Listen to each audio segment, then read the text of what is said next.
Champions trophy match रे भारत पाकिस्तान रो महामुकाबिला आज अच्छी एही महामुकाबिला मैच आसंतु जानिबा एहार सर्विसेस खबर विषय रे। सुपर संडे रे खेला जिवो सुपर मैच मुहामुही हेबे भारत और पाकिस्तान। एही हाई वोल्टेज मैच देखिबाकू एबेठू क्रीडा प्रेमी माने उत्साहित कारण जेबे जेबे भारत सह पाकिस्तान मुकाबिला होउछि सेबे सेबे क्रीडा प्रेमी टेंशन होई पड़िछंती।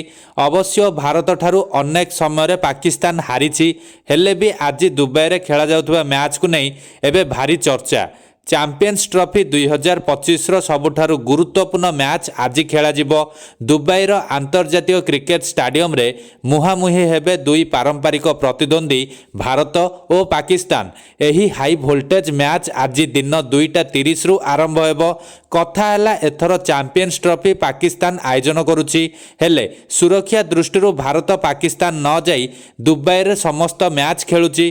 कथा हैला प्रथम थर लगी कौनसी आयोजक देश निजर मैच पई अन्य देश को यात्रा करुछि। पाकिस्तान प्रथम मैच कराची रे खेलिथिले हैं दल को न्यूजीलैंड ठारू पराजय स्वीकार हेबाकू पड़िथिला। तेणु आजिर मैच रे भारत ठारू जदि पाकिस्तान हारि जाउछि ताहा हेले चैंपियंस ट्रॉफी प्रथम राउंड रो विदा हेबार आशंका रही। तेणु स्वाभाविक भावरे पाकिस्तान खेलाड़ी चापरे अछंती और रहिबे मध्य। एपटे भारत किंतु पूर्व मैच रे भल प्रदर्शन करिछि।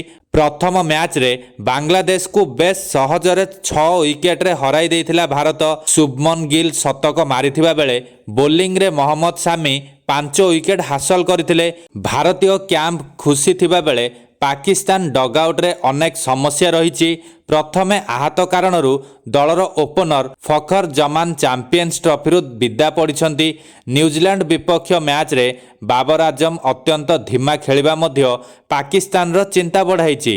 पाकिस्तान रो 3 प्रमुख द्रुत बोलर शाहीन शाह आफ्रिदी, हारिस रफ एवं नसीम शाह न्यूजीलैंड विपक्ष में प्रबल रन खर्च करथिले। सेमीफाइनल पई भारत को गोटाए विजय दरकार थिबा बेले आज दुबई रे खेला जाउथबा मैच को नहीं पूरा विश्व रे चर्चा हेउछि।